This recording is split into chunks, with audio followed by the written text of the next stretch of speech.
Une très belle émission, pourquoi pas, aux côtés du futur président de la Fédération internationale de football association, Jean-Crépin Niamsi, qui officialise donc sa candidature. Cela relève de l'inédit. Il fallait de l'audace et il s'est montré audacieux. Et pour cause donc cette nouvelle voie qui s'élève, déterminée à bousculer les équilibres établis notamment au sommet de la gouvernance sportive internationale, Jean-Crépin Niamsi a officiellement annoncé sa candidature donc au poste de président de la Fédération, du moins lui de la FIFA, une ambition assumée pour cet ancien proche d'ailleurs de Samuel Eto'o, aujourd'hui en rupture, qui dit vouloir rééquilibrer les rapports de force dans le football mondial entre critiques du fonctionnement de la CAF, dénonciation d'une influence jugée excessive de la FIFA sur les instances africaines et appel à une gouvernance plus autonome des fédérations. Jean-Crépin Niamsi se positionne comme le porte-voix d'un continent en quête de renaissance et de pouvoir. Mais cette candidature est-elle crédible? Peut-elle réellement changer les lignes ou relève-t-elle d'un pari politique ou encore symbolique? Je pense que nous aurons l'occasion d'en parler dans quelques instants. Avec le concours de la réalisation, nous l'écouterons dans la suite de cette émission. Mais je préfère démarrer avec vous, messieurs, parce que le sujet fait grand bruit depuis, depuis le matin. Je pense que CFoot en a d'ailleurs eu l'exclusivité dans une sorte de teasing. On a balancé sur les plateformes. Attention, un candidat sérieux pourrait briguer la présidence de la FIFA et plus tard, un Camerounais surtout. Et plus tard, on a eu la confirmation à travers, bien évidemment, la sortie. Expliquer les motivations, elles le sont également. Mais avant de l'écouter, Alain, est-ce qu'on peut déjà parler d'une candidature crédible au regard de ce qu'il représente? Peut-être pas seulement pour le football camerounais, mais évidemment à l'international. On le rappelle, Jean-Crépin Niamsi, ancien candidat au poste de président de la FECAFOOT, président de club au Cameroun. Aujourd'hui, il décline ses ambitions pour le poste de président de la FIFA. Crédible ou pas? Crédible ou pas, vous posez bien la question, mais il faut déjà dire d'entrée de jeu que quand on regarde un peu les précédents dirigeants de la FIFA, que ce soit l'actuel, Gianni Infantino, que ce soit les Blatter et tous les autres, ce sont des gens qui généralement sont bien connus du circuit de la FIFA. D'abord, c'est-à-dire qu'ils ne viennent pas de nulle part pour venir candidater comme ça, de façon un peu comme un cheveu dans la soupe, à ce poste-là. Alors, Jean-Crépin Niamsi est un Camerounais, c'est vrai. Personnellement, je le connais en tant que président de DF Dinkam, un club dans le département du Nkam, du côté de Yabassi. Il a été candidat à l'élection de la présidente de la Fédération camerounaise de football. Il a désisté au dernier moment en se ralliant à celui qu'il a appelé son allié fidèle, Samuel Eto'o. Alors, vous posez la question d'une candidature sérieuse ou pas sérieuse. J'ai envie de dire que l'un des critères, qui me semble d'ailleurs le plus important pour pouvoir candidater à la tête de la FIFA, c'est le fait de recevoir le parrainage d'abord d'une fédération. Et aussi de 5 autres fédérations membres de la FIFA. Alors, est-ce que M. Niamsi, qui est président de DF Dinkam, a suffisamment, ou alors un carnet d'adresses assez large, solide, pour pouvoir, effectivement, s'attirer les parrainages d'autant de fédérations à travers le monde, lorsqu'on sait surtout que, et là on l'a eu comme information sur les plateformes de la CAF, et on l'a aussi diffusé sur CFoot, lorsqu'on sait que les 54, si l'on s'en tient bien entendu à ce qui a été dit par la CAF, les 54 associations membres de la CAF ont décidé hier du côté de Vancouver au Canada de renouveler leur soutien à l'actuel président de la FIFA. Et quand on dit 54, cela suppose que le Camerounais, alors le président de la Fédération camerounaise de football, qui est la fédération d'origine de M. Niamsi, a déjà choisi son candidat. On a envie de se demander qu'est-ce qui motive bien M. Niamsi. Alors, est-ce qu'il y a des arguments qui pourraient légitimer cette candidature-là aujourd'hui? Personnellement, j'ai du mal à en voir en cette candidature quelque chose de sérieux. Même ce qu'il évoque dans sa sortie, il estime que la FIFA prend trop de place, entre guillemets, il y a trop de problèmes qui se posent particulièrement. Mais ce sont des déclarations. Ce sont des déclarations. Il faut bien qu'elle pour être son allié depuis toutes ces années-là.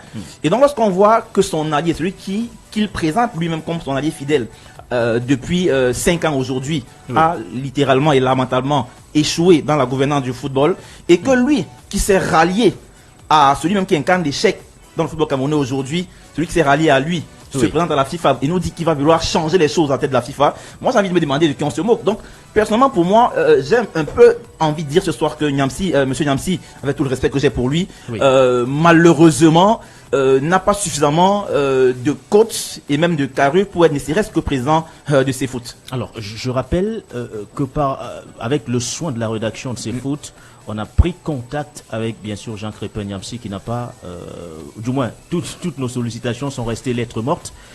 Je préfère le mentionner ce soir pour que on ne pense pas qu'on voudrait faire le procès, bien évidemment, de cette candidature en question. Je voudrais qu'on l'écoute avant de retrouver Yvan Kamoa juste après. On ne vous décourage pas, jamais. Ça veut dire quoi? À la prochaine élection, à la tête de la FECAFOOT, vous serez candidat? Non, pas la FECAFOOT, mais cette fois-ci, plus haut que ça. C'est-à-dire? Je vous regarde dans les yeux. Oui. Je vous dis cette fois-ci, je ne vais pas seulement défier la Fédération camerounaise de football. Je ne vais pas non seulement défier la Confédération africaine de football, mais je monte plus haut parce que on change les choses au niveau du sommet. Aujourd'hui, Gianni Infantino est à son 3e mandat, dans son dernier mandat. Il ne sera plus candidat. Où voulez-vous en venir? Je continue. Oui, allez-y, je vous en prie. Et il est à son 3e mandat, dans le dernier. Et les Africains se plaignent tout le temps. On ne respecte pas les institutions. La FIFA ne respecte pas la CAF. La FIFA ne respecte pas les fédérations africaines. On est toujours sur des promesses, des promesses, des promesses, des promesses. Et de l'autre côté, nos stars ne font pas. Bon, j'ai estimé que pour remettre le football au centre du stade et permettre aux footballeurs de vivre le football et sortir du football business, du football argent, j'ai cette fois-ci décidé de poser ma candidature à la Fédération internationale de football, à la FIFA. Donc je serai pour le moment et le seul candidat déclaré, parce qu'Infantino ne sera plus candidat. Je suis actuellement candidat à la Fédération internationale de football. Et voilà, c'est lâché, messieurs. Je pense que vous l'avez bien écouté. Il veut remettre le football au centre. Mais ce qui intéresse surtout, c'est qu'il veut sortir de ce modèle de football business. Je ne vais pas me mettre à votre place d'analyste. Je préfère laisser le soin à Yvan de commenter justement cette candidature. Vous avez écouté l'analyse d'Alain Denis Ikoul qui est un tout petit peu sceptique, puisque l'une des conditions, c'est effectivement aller chercher ses soutiens. Et quand je préparais cette émission, je me t'ai dit que peut-être qu'il pourrait, compte tenu de son carnet d'adresse, aller chercher ses soutiens en Afrique. Et si ça ne donne pas, pourquoi pas aller du côté de l'Asie? Mais quand on met certains éléments objectifs sur la table, on se rend compte que ça sera très très difficile et très compliqué. Alors, la même question, je vais vous la poser, Yvan Kamoa. Cette candidature de Jean Crépin Niamsi, que beaucoup qualifient d'audacieuse, est-elle crédible? Ou alors êtes-vous également de ceux qui pensent qu'il serait aujourd'hui en train de se servir de son statut d'ancien candidat à la présidence de la FECAFOOT pour essayer d'exister sur la scène internationale? Dans ce pays, pour ceux qui suivent le football depuis un certain nombre de temps au Cameroun, on a connu un ministre de sport dans ce pays qui, dans une précédente vie, jouait le rôle de mini pam-pam.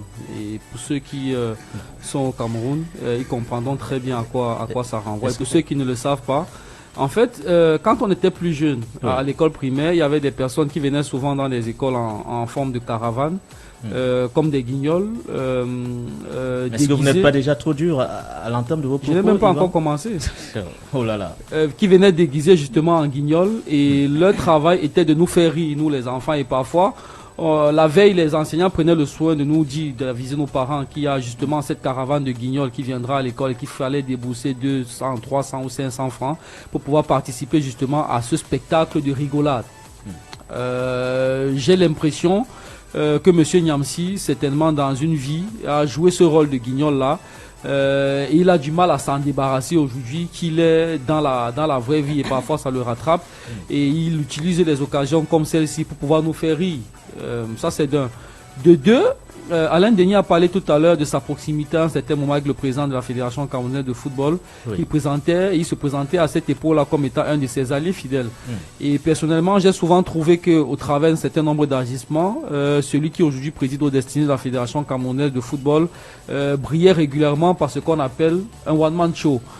J'ai donc l'impression que M. Niamsi, du moment de sa proximité avec le président de la fédération, s'est vu quelque part injecté ou contaminé de ces gènes du one-man show. Quand vous faites... je vous relance, Yvan, mais est-ce qu'on devrait décrédibiliser cette candidature juste parce qu'à un moment donné, il a été proche du président de la Fédération camerounaise de football? Oui, vous allez très bien me voir venir. Quand vous faites le lien entre le guignol, entre guillemets, que j'ai évoqué dans le premier pan de mon analyse, et le one-man show que je viens d'évoquer dans le deuxième pan de mon analyse, vous retrouvez exactement ce que M. Crépin Niamsi est en train de faire. Le football, c'est un jeu, mais on ne préside pas aux destinées du football si on est un blagueur. Entre le jeu et la blague, il faut bien faire la nuance. Et je pense que M. Niamsi, malheureusement aujourd'hui, à mon sens, revêt le costume de blagueur. Alain Denis l'a dit tout à l'heure, pour pouvoir espérer changer les choses à un sommet beaucoup plus élevé, il faudrait d'abord avoir impacté les choses sur le plan local. Si vous faites un sondage aujourd'hui dans le giron du football camerounais, de savoir qui connaît Crépin Niamsi ou pas, vous trouverez beaucoup d'amateurs de football qui ne connaissent pas Crépin Niamsi. Ça suppose que sur le plan local déjà, ici au Cameroun, il ne jouit pas d'une certaine cote de sympathie pour avoir été dans les couloirs du football, cote de popularité. Il n'a pas de fait d'armes qui parle à son avantage. Sur le plan africain, il n'a aucune référence. Et donc, comment imaginer que quelqu'un qui n'a pas de pédigré dans son propre pays en matière de gestion de football, qui est totalement méconnu de la scène footballistique africaine, peut se lever un matin et prétendre qu'il va présider aux destinées de la FIFA? Si ce n'est jouer le guignol ou alors de la rigolade en faisant du one-man show tel que je l'ai illustré au début de mon propos, je voudrais bien qu'on m'explique ce que c'est. Moi, j'ai davantage l'impression que Crépin Niamsi, le fait de ne plus être en odeur de sainteté avec le président de la Fédération camerounaise de football aujourd'hui, l'a fait rentrer dans une sorte d'oubli qu'il a du mal à supporter aujourd'hui, et il a cru bon comme ça, puisqu'il y a le congrès de la FIFA qui va se tenir, qui s'est tenu d'ailleurs aujourd'hui du côté du Canada. Il a voulu saisir cette occasion là pour créer une sorte de buzz et se redonner une certaine popularité pour sortir de l'oubli, comme tel que je disais tout à l'heure, parce que autrement dit ou vu sous un autre prisme, ça va de soi que Crépin Niamsi ne peut jamais rivaliser avec ses blatères. D'ailleurs, pour ceux qui suivent le football, avec Gianni Infantino, pardon du lapsus, il y a des on n'apparaît pas, on n'atterrit pas au sommet de la FIFA. Il faut faire ses classes. C'est comme un enfant qui estime que il a des prédispositions naturelles pour pouvoir passer le concours, l'examen de concours du CEP au cours moyen 1, alors que dans ses classes précédentes, on ne l'a pas vu, on n'a pas vu la courbe, une certaine courbe de performance qui le prédestine à pouvoir être avant-gardiste et passer l'examen un an avant la classe prévue pour passer l'examen. C'est exactement ce qu'il est en train de faire. Il sort de nulle part. Si vous interrogez les acteurs du football mondial aujourd'hui, qui est Jean-Crépin Niamsi, personne ne le connaît. Même au Cameroun, si, en dehors de nous qui suivons de près les activités du football au Cameroun, si vous demandez à beaucoup de personnes qui est Jean-Crépin Niamsi, on ne le connaît pas. Le club Diem Cam, dont Ikoula a fait mention tout à l'heure, c'est un club qui est aux oublis, c'est même pas en 40e division. Ils sont aujourd'hui. Et donc, comment est-ce que quelqu'un comme ça peut prétendre aller dans un jeu électoral avec Gianni Infantino, qui a des faits d'armes établis, qui est à la tête de la FIFA depuis une dizaine d'années? C'est extrêmement compliqué. Donc, pour moi, il est dans une sorte de one-man show. Il a envie de se trouver une passerelle pour sortir de l'oubli dans lequel il s'est enfermé depuis que il n'est plus en odeur de sainteté avec l'actuel président de la Fédération camerounaise de football. Sinon, vu d'un autre prisme, je vois pas très bien à quoi ça pourrait aboutir. Alors, il dit beaucoup de choses intéressantes, Tony, au regard bien évidemment de tous les mots qui minent le football africain de façon particulière, et on reste sur ce qui nous concerne aujourd'hui. Il voudrait bien changer les choses. Il part d'un constat qui est plutôt du moins, il part d'un constat qu'il dresse, celui selon lequel le football africain serait, entre guillemets, entre les mains, justement, de l'instance mondiale du football, et il faudrait remettre le ballon au centre. Alors, peut-il réellement changer les lignes, les faire bouger comme il le prétend, Jean Crépin Niamsi, ou alors êtes-vous de ceux qui estiment que cette candidature relève plus d'un pari politique et symbolique aujourd'hui? Non, mais vous savez, je veux pas. Il y a beaucoup de choses que Alain Denis et Yvan disent qui sont justes. Oui. Moi, je retiens, c'est l'audace. Oui. L'audace, je ne sais pas si on se rend compte. Vous vous rendez compte, les gars, ça dit. Voilà quelqu'un qui n'a même pas encore écrit son nom en lettres d'or au niveau du football camerounais. Je ne suis même pas encore sur le plan africain. Oui. Mais ça dit, il a quand même l'audace de dire, ok, je vais arriver, je vais poser ma candidature pour être président de la FIFA. Oui. Moi, ça déjà, je me suis dit, quand même. Ça vous le saluez déjà? Oui, honnêtement, c'est audacieux de sa part. Après, soyons honnêtes. La FIFA, on sait un peu comment ça se passe. Quand tu regardes comment Blatter a été l'adjoint de, je crois, c'est Avarange et tout. Donc, tu dois être dans le circuit, en fait, parce que tu as besoin du carnet d'adresse, tu as besoin de maîtriser quelques rouages. Oui. Lui, il nous dit qu'il a déjà le parrainage, il a 5 parrainages, quelque chose comme ça. Et qu'il a il n'a pas les parrainages, mais il a cité les soutiens. Il a cité les soutiens, il a dit qu'il y a les joueurs africains qui sont aussi avec lui. Oui. Ça aussi, déjà, ça salue. Maintenant, vrai, pas vrai, intox et tout. Une chose est sûre, c'est que il a parlé pour vous relancer de Cyril Makanaki, André Onana, Kanabeyi, Kano, Djedje Okocha, André Onana, plusieurs autres joueurs qui le soutiennent aujourd'hui. Ces soutiens seront-ils suffisants? Oui, mais ne nous mentons pas. Ce ne sont pas ces joueurs-là qui vont apporter une plus-value à sa candidature au moment du vote.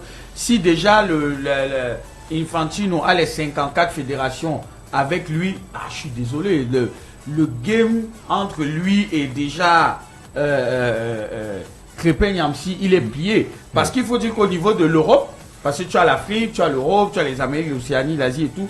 Au niveau de l'Europe déjà, ça va être compliqué pour Jean Crépin Niamsi d'avoir des fédérations qui vont le suivre. Oui. D'autant plus que, et je le dis encore, je pense que il ne pèse pas encore lourd.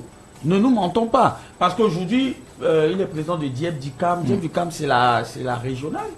C'est la départementale, donc c'est équivalent à la 4e division. Tu comprends qu'un président de 4e division qui aspire à être président à la CAF, j'aurais aimé qu'il commence en se disant oui, je peux d'abord être même délégué, je peux même avoir un poste au niveau de la FECAFOOT et tout, parce que allié fidèle du président de la FECAFOOT, c'est pas un poste, c'est pas une fonction officielle. Moi, j'ai toujours dit ça, tu vois. Mais moi, je dis l'audace. L'audace, le fait de dire, ok, je vais poser ma candidature pour être président de la FIFA, ça, quand même, ça a salué parce que, voilà, c'est pas n'importe qui se lève. Après, on va voir comment il va motiver ça. Oui. Dans les jours qui vont suivre, est-ce qu'il va aller dans d'autres pays, battre campagne, est-ce qu'il va essayer d'amener d'autres? Parce que dire aussi que les 54 fédérations vont soutenir Infantino, ça, c'est juste pour dire, au moment du vote, ça peut être autre chose. On sait comment ça se passe. Donc, peut-être, je me dis que voilà, c'est quelqu'un qui en a là en haut. Peut-être il a mûri son projet. Et même si ça n'aboutit pas, ça c'est ce qu'il faut retenir. C'est qu'une chose est sûre, aujourd'hui on ne le connaît pas. Mais demain, à cause de ça, tu as beaucoup de gens qui vont le connaître. Tu as beaucoup de gens qui vont faire un placement déjà en fait. Justement, tu as beaucoup de gens qui vont dire, il y avait un Camerounais qui avait dit. Et maintenant, moi je veux voir quelle sera l'attitude de la Fédération camerounaise de football. Et c'est là le point le plus important. Parce que Jean Crépin Niamsi fait partie des gens qui ont encaissé des balles. Réel, solide même pour qui ont défendu le président de la Fédération de football. Bec et ongle. Est-ce une façon pour vous d'appeler la fédération à publiquement soutenir mais justement, je dis, à un moment, il y a le retour d'ascenseur qui voudrait que tu dises, ok, bon, écoute, parce qu'on ne nous mentons pas, on ne va pas se dire qu'il s'est levé un beau matin, il a dit qu'il va aller pour sa candidature. Ça veut dire qu'il a mûri le projet, ça veut dire que celui dont il est l'allié fidèle devrait logiquement savoir que... C'est pour ça que je dis, et puis tu as même besoin du parrainage aussi de ta fédération. Tout à fait. D'abord, maintenant, est-ce que la FECAFOOT va soutenir Jean Crépin Niamsi? Du moins, est-ce que cet exécutif va soutenir Jean Crépin Niamsi qui hier s'est désisté au profit de cet exécutif et qui, depuis 2021, n'a cessé de prendre sur lui, de défendre cet exécutif bec et son président surtout. Et son président surtout. Parce que je me rappelle, quand il défendait l'institution, Et il défend aussi, il défend l'institution et il défend le président. Parce qu'il est l'allié, il n'est même pas l'allié fidèle de l'Africafoot. Oui. Il est l'allié fidèle du président de l'Africafoot. Tout à fait. Donc, j'attends aussi, logiquement, que le président de l'Africafoot soutienne sa candidature et puis lui donne un coup de pouce. Le président a les bras longs, il a le carnet d'adresse. Oui. Il peut aussi lui permettre, comme il avait permis à un grand propriétaire de chaîne de médias, oui, de rencontrer des chefs d'État. Je pense qu'il peut aussi permettre à Jean Crépin Nyamsi de rencontrer des chefs d'État et de rencontrer aussi des présidents de fédération, oui, qui vont appuyer sa candidature. Vous rebondissez, Alain, justement, puisque vous souhaitez rebondir sur le sujet. Effectivement, mais déjà, avec cette autre question, est-ce que cette candidature de Jean Crépin Nyamsi relance officiellement la nécessité de voir à la tête de la FIFA un Africain? C'est vrai que l'ancien président de la CAF, le Camerounais, avait déjà assuré l'intérim, mais là, avoir un dirigeant africain à la tête de l'instance mondiale du football serait déjà, je vais dire, quelque chose d'énorme. L'un des footballeurs les plus célèbres du continent africain en son temps le disait déjà. Il disait que si l'Afrique voulait avoir un président à la FIFA, ça ne coûterait pas grand-chose à l'Afrique. Nous sommes 54 associations membres. Oui. Si les 54 votent déjà pour un même candidat, je pense qu'il est déjà à pas loin de 50% des voix en principe. C'est pratiquement le quart des voix. Voilà. Oui. Pas loin de 50% de Qu'est-ce qui fait souvent un problème? Le fait que toutes les associations au sein de l'Afrique, effectivement, au sein de l'Afrique, déjà on a de la peine à faire l'unanimité autour d'un seul candidat, même quand il est africain. On a vu notre compatriote Issa Hayatou, oui, par le passé être candidat de la fédération à la FIFA. C'était qui les premiers à être contre lui? C'était ses frères camerounais. En l'occurrence, l'actuel président de la fédération camerounaise de football, qui était la première personne, en fait, parmi les premières personnes à estimer qu'elles n'ont pas l'obligation de soutenir M. Issa Hayatou. Et donc, pour moi, oui, je pense que si les Africains veulent, ils peuvent le faire. Maintenant, le problème, c'est que les enjeux dans le football sont tellement importants, à tel point qu'il est difficile pour les Européens et tous les autres de permettre aux Africains de faire consensus autour d'un candidat qui soit africain. Mais j'aimerais peut-être rebondir sur ce que rapidement, Toto disait tout à l'heure, vraiment en 20 secondes, pour dire que par le passé, effectivement, on a fait le reproche à certains Camerounais et même à certains Africains de ne pas soutenir Issa Hayatou, de ne pas l'avoir soutenu, oui, lorsqu'il était candidat à la FIFA par le passé. Alors, depuis quelque temps aussi, il y a une forme de nationalisme qui, surgit un peu, d'africanisme, j'ai envie de dire, qui revient de plus en plus dans l'espace public africain. Et on estime que les Africains ne sont pas solidaires les uns envers les autres. Mais j'aimerais pas apprécier la situation sous un prisme africain. Je préfère rester au Cameroun d'abord pour dire que pour moi, je pense que c'est une obligation. Oui. C'est une obligation pour la Fédération camerounaise de football, avec son président, M. Eto'o, de parrainer et de soutenir la candidature de M. Nyamsi pour des raisons. D'abord, que Tony a évoqué en estimant que, voilà, premièrement, c'est un allié, un mec qui a été, pendant toutes ces 5 années, allié fidèle, non pas de la fédération, mais de son président, qui l'a défendu bec et ongle dans les médias et même partout où cela le besoin se faisait sentir. Mais aussi et surtout, il faut dire que Jean Crépin Nyamsi, c'est un Camerounais, mon frère. En plus d'avoir été allié fidèle, c'est un Camerounais. Oui. Et donc, je ne comprendrais pas qu'on m'explique qu'un Camerounais peut être seul en tant que Camerounais, même en tant qu'Africain, comme candidat de la FIFA, oui, et que le président de la Fédération camerounaise de football, qui plus est le plus grand footballeur de l'histoire du football africain, l'ère moderne de toutes les façons, ne le soutiennent pas. Donc pour moi, c'est un devoir, c'est une obligation. L'agenda de l'Africafoot, qui peut-être aujourd'hui pourrait s'aligner sur...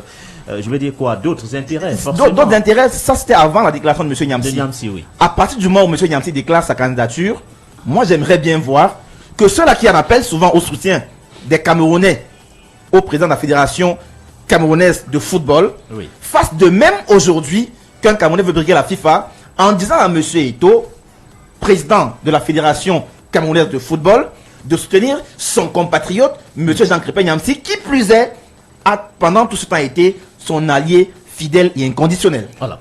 Yvan, avec tout ce que vous avez relevé sur le plateau, est-ce qu'il serait difficile aujourd'hui d'avoir un Africain à la tête de la FIFA? On regarde bien évidemment de toutes les dissensions que vous évoquez, 54 associations sportives, du moins, oui, qui ont du mal à porter un choix unanime sur un candidat africain à ce poste-là? Effectivement, il serait très difficile d'avoir un Africain parce que aujourd'hui, malheureusement, le football, malheureusement pour les Africains, le football est un instrument de géopolitique central. D'ailleurs, en termes d'organisation multilatérale, après l'ONU, la FIFA pour moi est l'organisation mondiale la plus puissante.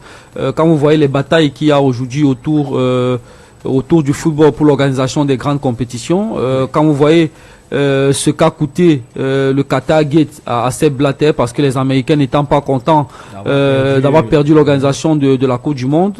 Aujourd'hui, pour les États, le football est un instrument fédérateur, un instrument de cohésion sociale, un vecteur économique important pour des pays qui ont de la vision. Regardez d'ailleurs tout le ramdam et toute l'effervescence qu'il y a aujourd'hui à la veille de la prochaine Coupe du Monde qui sera pour la première fois organisée par 3 nations. Vous comprenez très bien que le football est un élément aujourd'hui central de la gouvernance mondiale. Et malheureusement, justement, dans ce Conseil des Nations là, l'Afrique traîne encore le pas. L'Afrique n'a pas encore atteint le niveau de maturité et d'émancipation qui puisse.